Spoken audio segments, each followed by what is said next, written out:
નમસ્કાર બાળ મિત્રો, આજે આપણે મિશન એનએમએમએસમાં પ્રકરણ 36 આકૃતિઓનું વિશ્લેષણ તેમાં ચોરસ અને લંબચોરસમાં ત્રિકોણની ગણતરી કેવી રીતે થાય તે શીખીશું.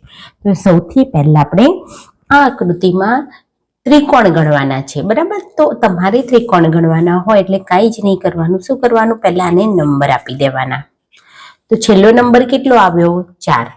તો 4 ને બમણા કરી દેવાના એટલે કુલ 8 ત્રિકોણ હોય છે. તો બહુ સિમ્પલ છે, નંબર આપી દો અને નંબર જે છેલ્લો નંબર આપ્યો હોય એના બમણા કરી દો. ચાલો હવે આ આકૃતિમાં આપણે સમજીએ તો આપણે આપી દઈશું નંબર 1 2 3 4 5 6 7 8. છેલ્લો નંબર કયો આવ્યો? 8. તો 8 ના બમણા કેટલા થાય? 16, બરાબર. તો અહીંયા 16 જવાબ આવે છે. હવે આપણે ત્રીજી આકૃતિમાં જોઈએ. તો અહીંયા ત્રીજી આકૃતિમાં બે લંબચોરસ ભેગા છે. તો પહેલા આપણે આપી દઈશું આને નંબર 1 2 3 4. એટલે આ લંબચોરસના 8 ત્રિકોણ. પછી આને નંબર આપી દઈએ તો આના પણ 8 ત્રિકોણ, બરાબર. એટલે આના 8 આના 8, આટલા ત્રિકોણ છે. પછી આપણે નજર દોડાવવાની છે કે આ બંને લંબચોરસ ભેગા થઈ ગયા તો કોઈ એવો ત્રિકોણ રચાય છે કે આ બંને ભેગા થવાથી જ બનતો હોય. તો જુઓ, આ એક ત્રિકોણ છે, આ ત્રિકોણ, બરાબર ને, અને એક આ ત્રિકોણ છે. તો આ બે ત્રિકોણ જે છે એ આ બંને લંબચોરસ ભેગા થવાથી થાય છે. તો 8 ને 8 16 ને 2 18 ત્રિકોણ બને છે. તો આ રીતે આપણે દાખલા ઉકેલવાના છે. ચાલો હવે આપણે અહીંયા સમજીએ કે કેટલા ત્રિકોણ રચાય છે. તો પહેલા તો આપણે આના નંબર આપી દઈએ. તો આના 4 છેલ્લો નંબર આવે એટલે 4 દુ 8. આમાં પણ નંબર આપી દો, આમાં પણ 8 અને આમાં પણ નંબર આપી દઈએ એટલે આના પણ 8. ચાલો આપણને એટલા તો ખબર પડી ગઈ કે 8 + 8 + 8. પણ હવે આપણે જોવાનું આ બે ત્રિકોણ ભેગા થવાથી કોઈ ત્રિકોણ રચાય છે ખરા? તો ચાલો જુઓ, એ પહેલો તો એક આ ત્રિકોણ બને છે, પછી એક આ ત્રિકોણ બને છે. આ બંને ચોરસ ભેગા થવાથી બે ત્રિકોણ બને છે. પાછા આ બંને ભેગા થવાથી કયા બે ત્રિકોણ બને છે? તો એક આ અને એક આ, એટલે 4. અને આ 3 ચોરસ ભેગા થવાથી જુઓ એક મોટો ત્રિકોણ અહીંયા બને છે. એટલે કુલ 5 ત્રિકોણ વધારાના બને છે. આ બંને ભેગા થવાથી આ અહીંયા 2, પછી આ બંને ભેગા થવાથી આ 1 અને આ ઊંધો ને સીધો 2 અને એક આ 3 ભેગા થવાથી એક મોટો, એટલે કુલ 5 ત્રિકોણ વધારાના બને છે. તો અહીંયા 8 તરી 24 ને 5 29 ત્રિકોણ બને છે. તો આપણે આ રીતે દાખલા ગણવાના છે કે કેટલા ત્રિકોણ ભેગા થવાથી આ ચોરસ ભેગા થવાથી જે ત્રિકોણ બનતા હોય ને એને પણ શોધી દેવાના છે. હવે તમે આ આકૃતિમાં જુઓ તો તમે શું કરશો? આ આકૃતિ હશે ને એટલે પહેલા તો નંબર આપી દેશો 1 અને 2 અને પછી 2 ના ડબલ કરવા જશો. તો અહીંયા 2 ના ડબલ 4 ત્રિકોણ રચાશે નહીં. અહીંયા તો આપણે ક્લિયર જોઈ શકીએ છીએ કે ફક્ત અને ફક્ત 1 અને ફક્ત 2 જ ત્રિકોણ રચાય છે. એના સિવાય કોઈ ત્રિકોણ આપણને મળતો નથી. તો અહીંયા જુઓ, ફક્ત ને ફક્ત કેટલા ત્રિકોણ રચાય છે? 2 જ ત્રિકોણ રચાય છે. આપણે આવો દાખલો સમજીએ કે જો નિયમિત બહુકોણ હોય અને એની અંદર આપણને ત્રિકોણની સંખ્યા શોધવાની કીધી હોય તો આપણે કેવી રીતે શોધી શકીએ? તો પહેલા તો નિયમિત બહુકોણ એટલે શું? તો જેની બધી જ બાજુ સમાન હોય, બધી બાજુ અને બધા જ ખૂણા સરખા હોય, એને આપણે નિયમિત બહુકોણ કહીએ છીએ. એટલે બધી જ બાજુઓ સમાન હશે અને બધા જ ખૂણા સમાન હશે. તો અહીંયા આપણે પહેલા તો એનું સૂત્ર છે કે જો નિયમિત બહુકોણ હોય અને એની અંદર ત્રિકોણ ગણવાના હોય તો એનું સૂત્ર છે n² - 4. n એટલે શું? તો n એટલે બાજુ. n એટલે શું? બાજુ. તો આપણે n એટલે કેટલી બાજુ છે અહીંયા ગણી લો. તો 1 2 3 4 5 6 ષષ્ઠકોણ છે એટલે એની બાજુની સંખ્યા 6 છે. તો 6² - 4 સૂત્ર થશે. 6² એટલે 36. 36 માંથી 4 બાદ કરો એટલે કુલ 32 ત્રિકોણ આ આકૃતિમાં આપણને જોવા મળે છે. તો કોઈ પણ નિયમિત બહુકોણ હોય અને એની અંદર જો ત્રિકોણ ગણવાનો દાખલો પૂછાય તો આપણી પાસે સૂત્ર છે n² - 4, n એટલે બાજુ. હવે આપણે વિશિષ્ટ આકૃતિમાં ત્રિકોણની સંખ્યા કેવી રીતે ગણવી તે સમજીએ.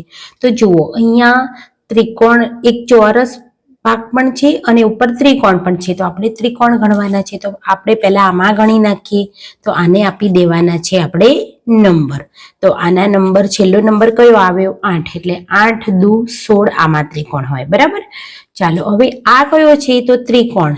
તો ત્રિકોણમાં આપણે ઊભા ત્રિકોણ ગણવાના હોય એટલે પાયામાં આપી દેવાના નંબર અને એમનો કરી દેવાનો સરવાળો. એટલે એના 3 ત્રિકોણ, બરાબર. પણ હવે આ બંને ભેગા થવાથી કોઈ ત્રિકોણ બન્યો છે ખરો? તો જુઓ, આ બંને ભેગા થવાથી એક આ ત્રિકોણ અને એક આ ત્રિકોણ, આ બે નવા ત્રિકોણ બન્યા છે. આ ત્રિકોણ તો ગણતરીમાં આવી ગયો, આ ત્રિકોણ પણ આની ગણતરીમાં 16 ત્રિકોણમાં આવી ગયો. પણ આ બંને ત્રિકોણ જે છે એ આ બંને ભેગા થવાથી બન્યો છે અને એવો આ બીજો. એટલે 16 + 3 અને +2 નવા, એટલે કુલ 21 ત્રિકોણ બને છે. એવી જ રીતે ચાલો બીજો દાખલો સમજીએ. તો આ પણ એક વિશિષ્ટ આકૃતિ છે. તો આમાં કેટલા ત્રિકોણ બન્યા છે? તો સૌથી પહેલા આપણે નાના ચોરસમાં નંબર આપી દઈએ. તો આના 16 ત્રિકોણ. હવે મોટામાં આપી દઈએ, છેલ્લો નંબર 8. તો આના પણ 16 ત્રિકોણ. તો આ બંનેમાં 16 16 તો બને જ છે. હવે જુઓ, બીજો કોઈ એક્સ્ટ્રા ત્રિકોણ બને છે આ બંને ભેગા થવાથી? તો ના, બીજો કોઈ બનતો નથી. એટલે કુલ ત્રિકોણ કેટલા બને છે? તો 32 ત્રિકોણ બને છે, બરાબર. ચાલો હવે આ આકૃતિમાં સમજીએ કે કેટલા ત્રિકોણ બને છે. તો સૌથી પહેલા તો તમારે અહીંયા નંબર આપી દેવાના છે. તો આના કેટલા? 8 આવે એટલે 16. એ જ રીતે અહીંયા નંબર આપી દો. તો આને પણ 8 આવે એટલે આના 16. તો પહેલા 8 + 8 તો ખરા જ, અરે 16 + 16 તો ખરા જ. હવે જોઈએ કે આ બંને ચોરસ ભેગા થવાથી કોઈ નવા ત્રિકોણ બને છે ખરા? તો જુઓ, પહેલા તો અહીંયા જુઓ, આ બંને ભેગા થવાથી બન્યો. પછી એવી જ રીતે એનો નીચે, એટલે 1 2. પછી જુઓ, આ એક મોટા ચોરસ ત્રિકોણ બંનેને ભેગા થઈને બન્યો છે. એવી જ રીતે આ. તો આ 4 ત્રિકોણ જે છે એ આ બંને ચોરસ ભેગા થવાથી વધારાના ત્રિકોણ બને છે.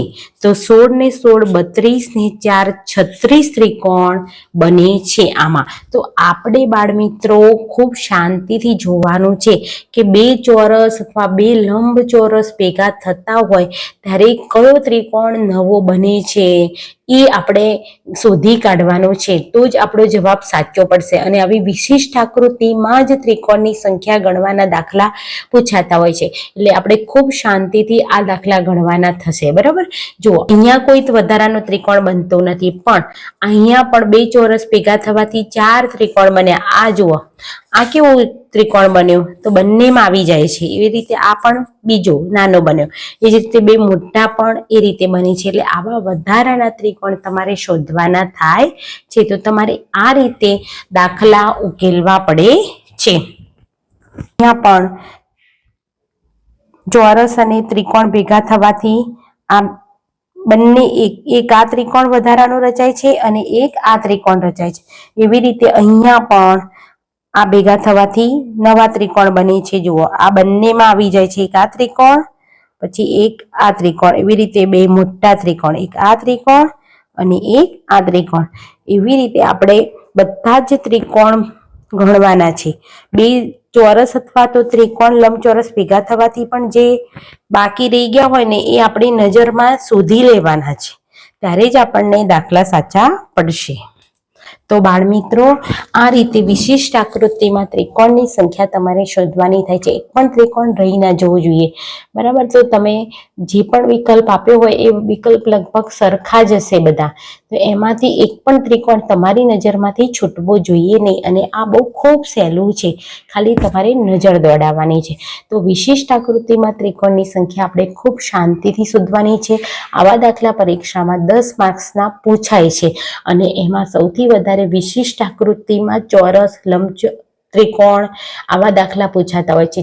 લંબચોરસ શોધવાના, ચોરસ શોધવાના, ત્રિકોણ શોધવાના, પણ એ બધી વિશિષ્ટ આકૃતિઓના દાખલા વધારે પૂછાતા હોય છે.